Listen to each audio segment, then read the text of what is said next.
lii da doon loo xam ne bon li ñuy xaar la si ñoom di ko suñu liggéey mën a démarrer bu baax a baax ba aussi ak situation bi nu mu demee contexte bi lépp a cher parce que boo demee si marché bi sax boo xoolee kay rek li muy jar ku ci nar a am 4 ou 5 élèves foog naa ne si boobaa jëf day xaw a taxaw ba tax na ku la dimbali wàccee la yenn coono yenn charge yi donc war nga ko delloo ñu bëgg parce que da doon loo xam ne tamit. naa leen ziare laa di amaat kontaan rek monsieur le maire ak sa équipe bi nga àndal si lu am solo li ngeen defaat te saa su ne da nga koy indi si waxtoom comme ni ko doyen waxee mu nekk vraiment mbégte lool te itam am na si parents yoo xam ne wax dëgg yàlla sax ñu ñoo leen wax ne bu leen jëndagul ñu xaar far yàlla dogal lii xew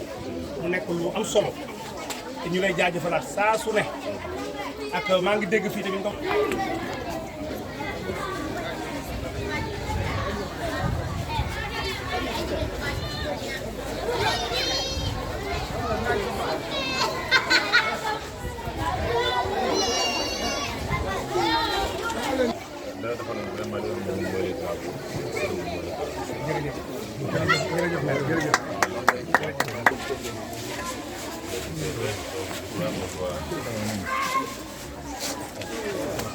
jëlal benn wax jëlal benn bi teg boobu donc day tegal yool kaay taxaw ni kaay li kaay li xalil xalil mi gone voilà kaay gawal Vous présentez d'abord, directeur. Voilà, Vous présentez d'abord. Voilà, je m'appelle Momodou Kane, je suis le directeur. Je m'appelle Momodou Kane, je suis le directeur de l'école Omar Dia Diouf. D'accord. Aujourd'hui, vous venez de recevoir de l'institution municipale un important lot de fournitures scolaires. D'abord, votre sentiment. Bon, sentiment de fierté. Le sentiment de fierté aujourd'hui d'avoir reçu ce lot de matériel venant donc de la mairie. Comme chaque année, bon, c'est une habitude maintenant. Donc cela va nous permettre de bien démarrer les enseignements apprentissages. Dans ce sens, nous tenons maintenant à vraiment magnifier ce geste qui est venu à son heure. Alors, au-delà de ça, vous avez fait état de quelques doléances pour l'école Omar Dia Diouf, c'est quoi? Bon, les doléances, bon, ça ne manque pas, mais on peut citer quelques-unes par rapport à ce que nous vivons ici. Parce qu'il y a nos 2 classes là qui sont en détérioration un peu avancée. Nous avons demandé à ce que ces 2 classes là soient réparées parce que ça date des années après les indépendances. Si vous regardez ces classes là, bon, le sol est un peu humide, la hauteur aussi. Et par rapport au sol, c'est un peu en déphasage. C'est ce qui fait que bon, on a besoin de réparer ces classes-là. En plus donc des toitures des autres classes qui sont un peu en phase de détérioration aussi. D'accord. Tur bi. Omar Diol laa tudd. waaw maa nekk président APE bu école Omar Dia Diouf. voilà tey nga jéem a jot ci mairie ginnaaw raay sud yéen waajur ndongo yi. ay fourniture d'abord lan nga ko gisee.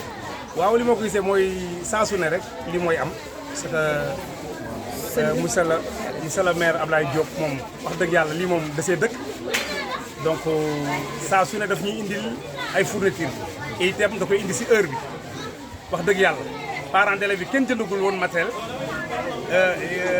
yu xale yi léegi nag tey jii indi na ko kon dañuy wax alhamdulilah rabbil alamin. jot ngeen taataan ay soxla yu ci mel ni ñaari classe yoo xam ne fu mu toll nii dafay waaj a màgget. waaw ak yenn suuf si ak yenn toit bi. est-ce que mën nga ci ñëwaat. waaw loolu mën naa si ñëwaat mooy dafa am classe yoo xam ne dañu fay yàgg depuis yooyu ñu ngi ko def depuis 80 loolu fii la ma fekk depuis 80 lañ ko tabax donc classe yooyu fi mu toll nii seen i toiture màgget na loolu bokkoon na si lu ñu mëbët pour monsieur le maire jàppale ñu. pour classe yooyu nu ñu ko mën a defaree ba nga xam ne xale yi dinañ mën a gën a aisé wu bu ñu nekk tey si biir classe yi loolu tamit taxaw na si te itam li ñu gënoon a xaw a am jafe-jafe tamit mooy wàllu photocopieuse wax na ko léegi nee na incha allah war bi léegi ñu jot ko te loolu dafa bokkoon si liggéey bi tamit parce que xale yi bu ñuy compo dañuy soxla ay kayit yu ñoo xam ne pour photocopie dañ doon am jafe-jafe bi mais comme yàlla dogal na maire bi nee na dina ko indi incha allah war bi kon ñuy gën a am kontaan rek di ko gën a ñaanalaat saa su ne nag li day am ñun moom gàcce ngalaama la ñuy wax suñu maire. wax nga toiture yi aussi ah. waaw wax naa toiture yi mooy classe yi nga xam ne ay ancien classe lañ seen i toiture dafa commencé yàqu léegi bu tagoon fi mu toll nii rek dina am yoo xam ne day senn donc loolu tamit ñaan nañu si ndimbal am na lu mu wax nit ñi dégg nañ ko benn projet bu ñuy war a def pour loolu kooku moom dañ ko siy gërëm di ko sant.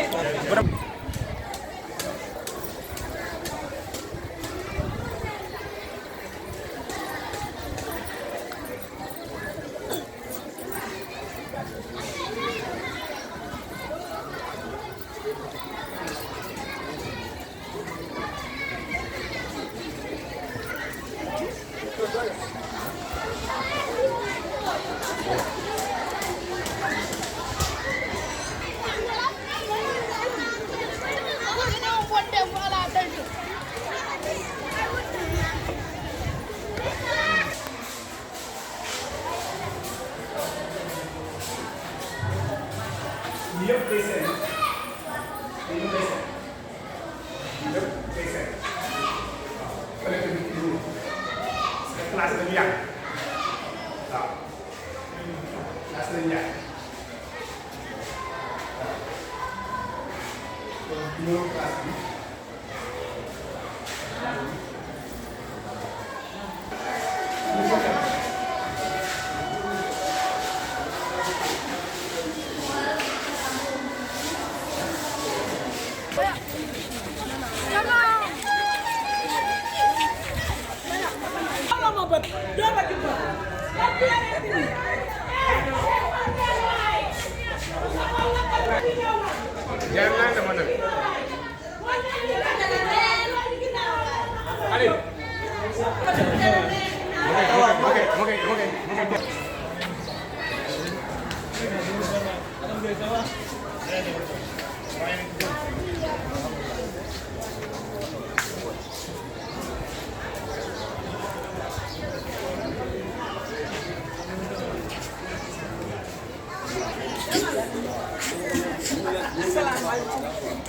Sow.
Dama demoon Touba dem. Dama ziyaare ju.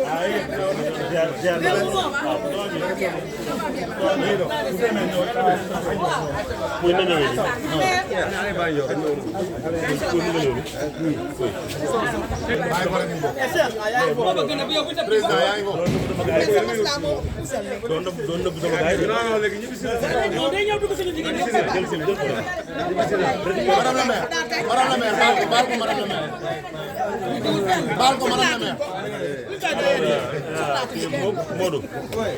Voilà, donc je crois comme on fait rek mën nañu dox.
Voilà, directeur, vous venez de recevoir de l'élection municipale un important lot de fournitures scolaires. Alors, en quoi cela peut améliorer l'offre éducative ici dans cette école? Bon, comme vous le savez, la question des fournitures scolaires est une difficulté pour les parents. Donc si M. le maire et son conseil municipal viennent nous donner des fournitures que nous devons distribuer aux élèves, ça ne peut qu'alléger la poche des parents. Et vraiment, c'est une offre qui est la bienvenue. D'accord. Alors, maintenant, en quoi l'État peut vous accompagner quand même pour cette école qui reçoit quand même beaucoup d'élèves dans la zone? En ce qui concerne l'État, ce qui peut vraiment aider l'école à aller de l'avant, c'est qu'on puisse disposer de locaux supplémentaires. Parce qu'il faut le dire, la demande est très forte. Ici à Guinaw Rail, la demande scolaire est très forte. Alors que nous ne disposons que de 2 écoles publiques. Ces 2 écoles ne peuvent pas accueillir tous les élèves de la commune. Donc nous avons besoin, à défaut d'avoir une nouvelle création, vraiment qu'il y ait une extension au niveau de APIX. Parce qu'il y a de la place. Il y a de la place pour construire de nouvelles classes. Voilà, donc c'est ça. Ci wolof, directeur. Si wolof. Bon voilà, dama doon wax rek monsieur le maire moom comme ni ñu wax nawoon fa woon rek. Lii c'est une habitude. C'est une habitude bu ñuy def fii depuis bi ma nekkee fii chaque année day ñëw jàppale école bi si wàllu fourniture scolaire. Donc loolu daal moom du ñu wax ni guléet la fii. Occasion la tamit pour daal gën ko remercier équipe municipale bi yëpp si seen taxawaay si wàllu éducation fii si Guinaw Rail si. Lu weesu loolu yaa ngi wax yenn soxla lan la? donc soxla yi daal mooy comme ni ñu ko xamee fii Guinaw Rail si ñaari école publique rek ñoo fi nekk te xale yi daal yu war a jàng dañoo vraiment demande bi lu ñuy wax xale yu war a jàng dañoo xaw a bëri léegi nag suñu mënee am école bu bees ñu jël suñ ko mënul am tamit fii si Guinaw Rail APIX si Guinaw Rail si am na espace pour ñu def ay extension loolu tamit suñ ko amoon daal ñu jël. par rapport ak distribution bi ak ñi nga xam ne ñooy élèves yi naka ngeen koy defee nan lay demee. nan lañ koy defee ñu koy dañuy comme li ñuy wax rek justice sociale dañuy def partage équitable ça dañuy xool par rapport ak classe yeeg yooyu yëpp ñu ñëw kii incha allah suba ñu jox leen seen kay. kii doo ko génnee fii. Tur bi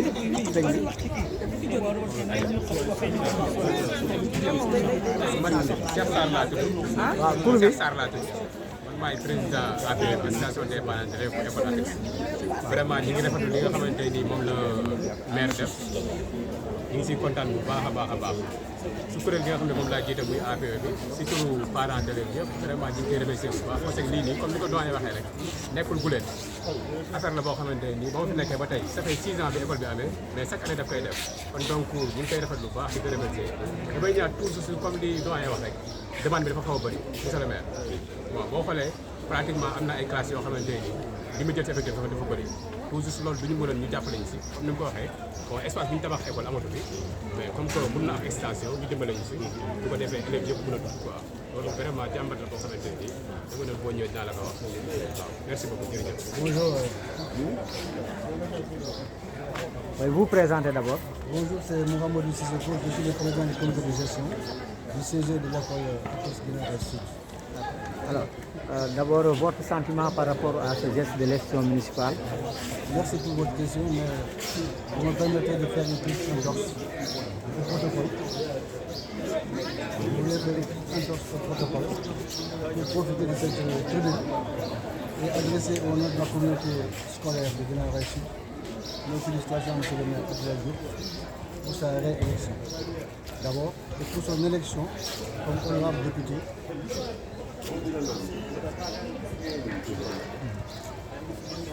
Au prime abord, je voudrais lui et ses équipes de souhaiter la bienvenue dans notre école. Faire remarquer que ce n'est pas la première fois, parce que depuis 6 ans que nous sommes là, ils nous accompagnent, ils essaient de nous accompagner. Et je peux me permettre même de dire que c'est le principal partenaire de l'école en matière d'appui, de soutien. Le soutien de la mairie qui dirige avec ses équipes nous a jamais fait défaut. Aussi bien en matière de subvention qu'en matière de matériel et de fourniture scolaire. C'est l'occasion donc pour nous, à mon nom propre et au nom de la communauté scolaire, de nous adresser nos remerciements et solliciter auprès de lui que le soutien soit plus substantiel. Parce qu'effectivement, comme le directeur l'a dit, la demande aujourd'hui est devenue plus forte que l'offre. Donc la subvention que nous recevons de lui, nous ne la sous-estimons pas, mais nous sollicitons auprès de lui une petite augmentation qui nous permet de faire face à toutes les difficultés auxquelles nous sommes confrontés au niveau de l'école. Et par rapport à l'infrastructure, aujourd'hui la demande est trop forte par rapport à l'offre éducative. Vous voulez des salles de classe? Oui, nous voulons un supplément en matière de salle de classe. Nous avons une salle de classe que nous avons commencé à construire. Je vous informe que déjà il a pris l'engagement de la terminer pour nous. Ce qui sera déjà une bouffée d'oxygène. Si de l'autre côté aussi on peut avoir une autre salle de classe, ce sera toujours la bienvenue. Voilà, monsieur le maire.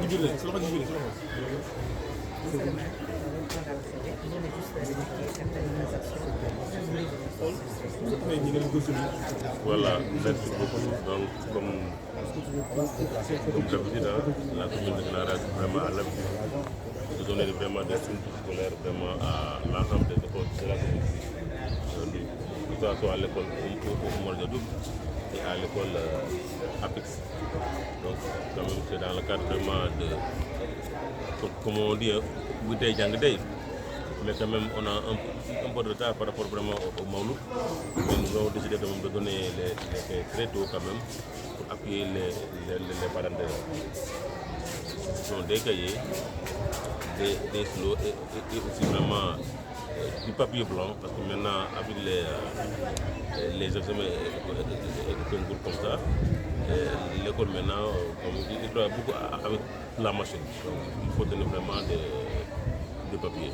Mais aussi donner la craie blanche et la craie couleur, quand même, pour appuyer vraiment. Le montant s'élève à combien pour les deux écoles? Pour les deux écoles, ça tourne autour de 3 500 000, 4 millions. Donc ça tourne autour de 4 millions qu'on a payé comme entre vraiment l'ensemble du matériel.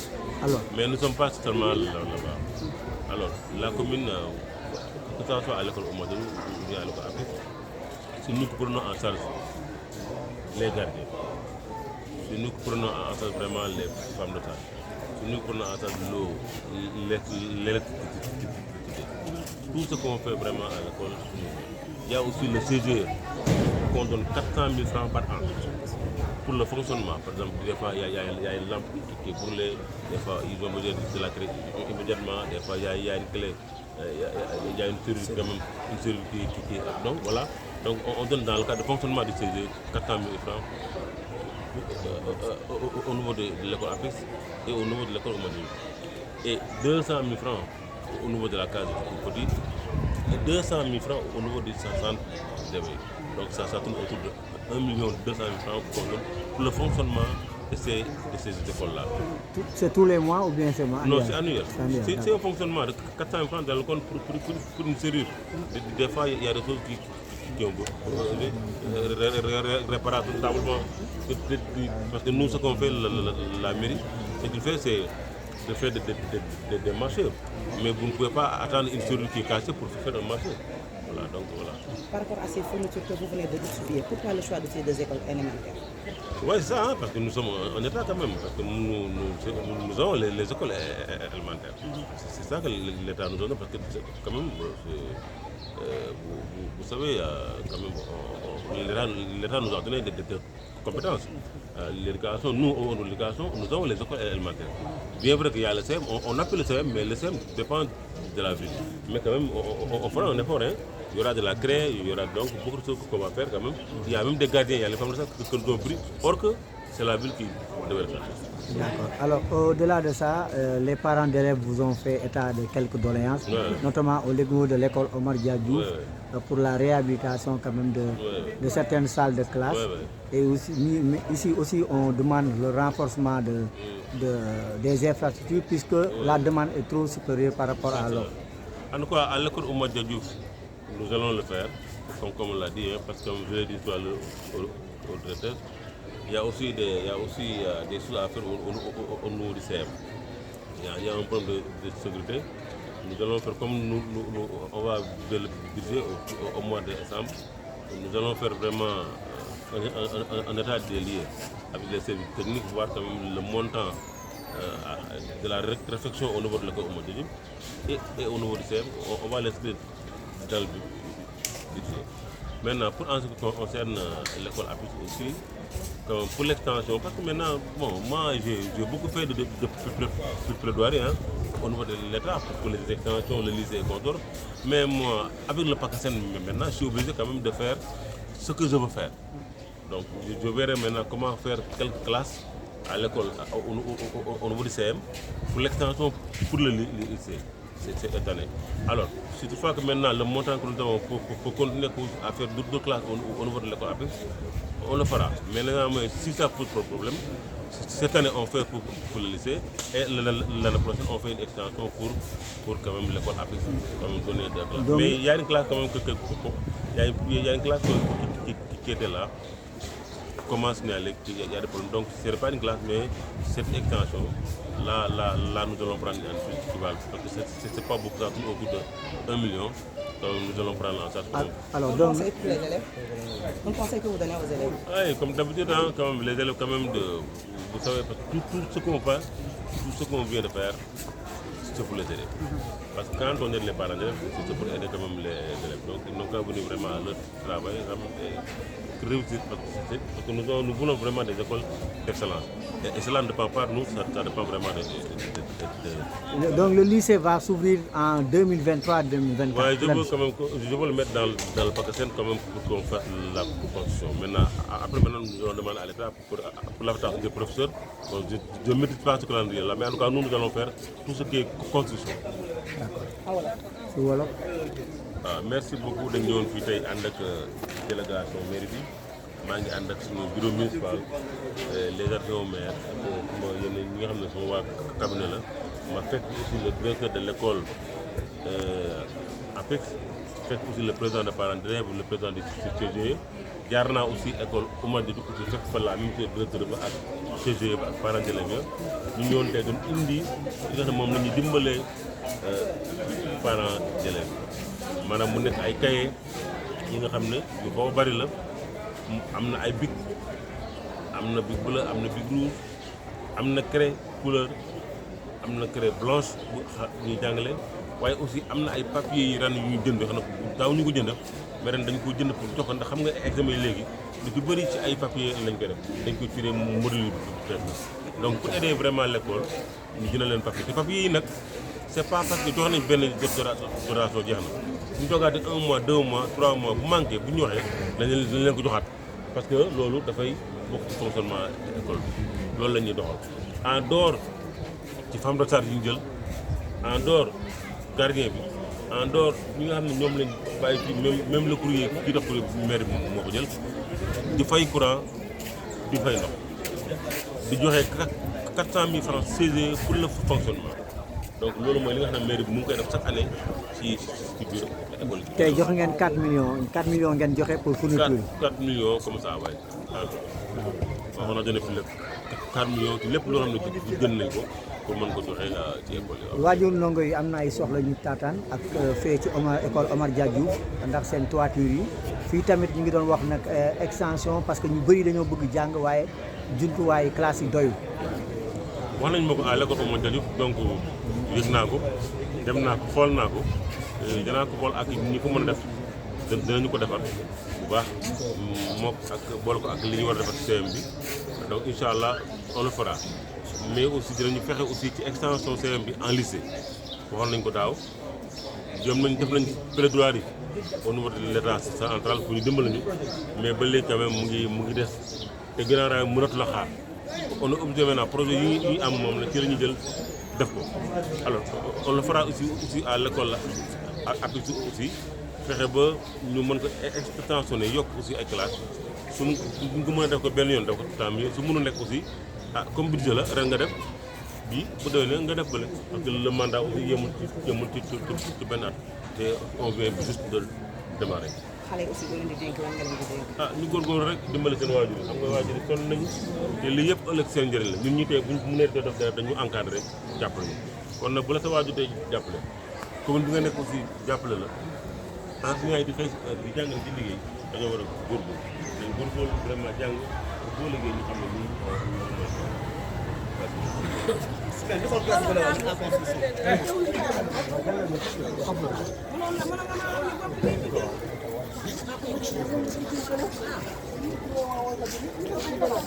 après dañuy demaat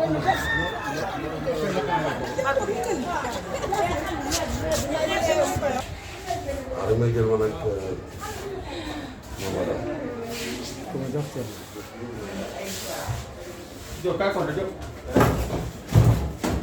Kees ya? Boo ko teg ñu ne ka tanda.